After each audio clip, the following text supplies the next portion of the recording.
Hello, CS364. This is Jonathan Carlson along with Joe Everett. This is our elicitation presentation on observation. Observation is used everywhere, every day, and by every creature on the planet. Whether we're passively observing other cars on the road while driving or intensely focusing on the progress of a football game, we are constantly taking in information from our surroundings. Observation is used in market studies, scientific research, statistical analysis, and even criminal activity.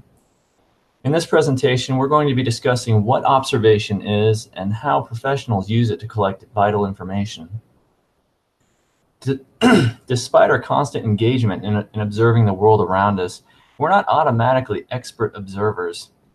Knowing how to collect key information through different techniques takes research and study and practice. In the world of software engineering, requirements elicitation often heavily relies on using observation to discover what clients and stakeholders want and need. So what are these observation techniques and how are they used to help create a program? Observation is a type of ethnographic technique. Just as ethnography can be broken down into subcategories, so can observation. During my research of this topic, I discovered many different methods of observation, but in general, they can all be placed into two main categories.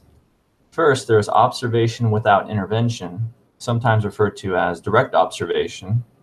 Second is just the opposite, observation that includes intervention, also known as participant observation.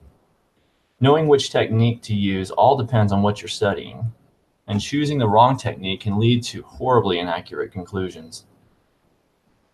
Participant observation is a less commonly used method of the two, mostly because there are a few instances that call for it. Some of us may recall seeing a comic strip or a Saturday morning cartoon show where a scientific researcher dresses up as an animal in order to join and study that animal up close.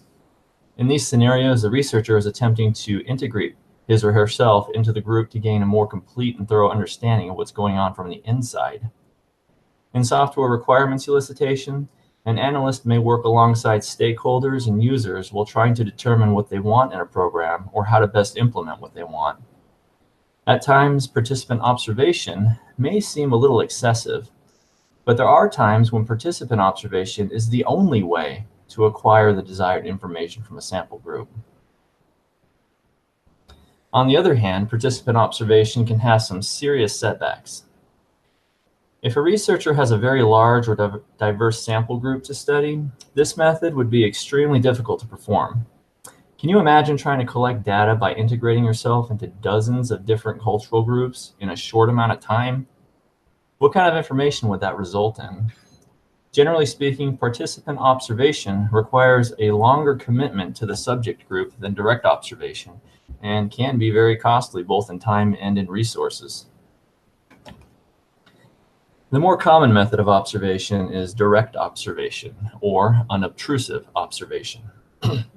Both direct and participant observation can be further divided into two subcategories, which can be determined by asking the question, do the subjects know that they are being observed? Researchers have found that when the subject knows that they're being studied, their behavior often changes, as if they feel they need to perform. This is known as the Hawthorne effect. The incognito approach has some significant advantages here. When subjects are unaware of an observer, they're more likely to act naturally. Stealthy observation can also be aided by technology. Placing recording devices can save hours of time sitting, writing, and staring at specimens. Additionally, software programmers that gather mass amounts of information in a process known as data mining are commonly used to collect consumer information for marketing purposes. It would seem that the unannounced, unobtrusive method is always the best way to go when observing.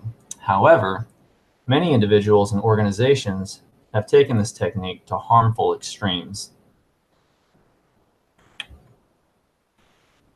Like any data gathering method, direct observation has its pitfalls.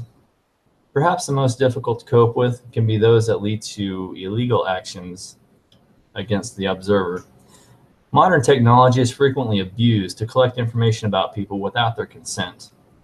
How would you feel if Brother Wilds accessed your computer's webcam to determine if you were actually watching this presentation, and then based your grade on his observation? While conducting software requirements elicitation, analysts need to be mindful and respectful of the privacy of users. While there have been many publications about ethics and observation in the healthcare industry, there's been very little published about ethics and observation in the software development industry. For healthcare, they found that all research that involves living subjects requires review and approval by an REB or Review Ethics Board before the research is started.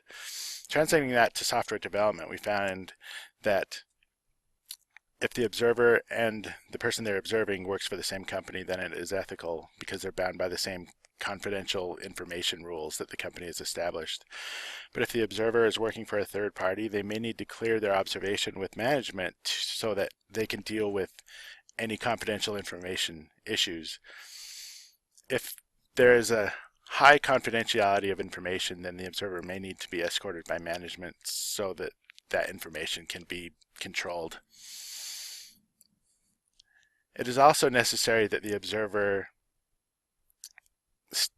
remains ethical, but if they don't, then they could very easily steal information, such as confidential information to sell to maybe a competing company, or personal information that they may see from the person they're observing and use it for identity theft.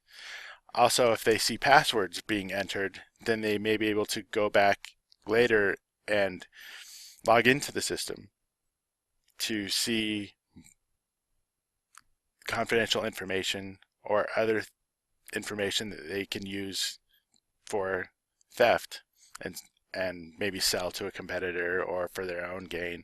These are all unethical uses of observation and unnecessary to the overall goal that observation requires in a software development context. The data that we've found for our pantry app is I observed a family member locate a specific item in the pantry. I said, find a package of spaghetti, and timed him. And it took him 2 seconds to do it. Then I said, find a package of spaghetti and spaghetti sauce. And it took him a little longer. It took him 3 seconds to find those things, but they were sitting right next to each other. So I moved them around and I put the spaghetti on one shelf and the spaghetti sauce on another shelf. And it took him a little longer. It took him 4 seconds to do that, just because it took him time to move from the spaghetti sauce to the spaghetti. And then I said, okay, put the items back. Put them back in the shelf, anywhere you want. And I noticed that they put them next to each other. They wanted to keep the spaghetti and the spaghetti sauce next to each other on the shelf. And then I said, okay, look for a box of raisins. And they looked around, and I noted the time that it took them to find that it wasn't in the pantry, and how long it took them before they said there's no raisins in the pantry, and I noted that time. This has been our presentation on the observational elicitation technique. We hope you enjoyed it. Thanks for watching.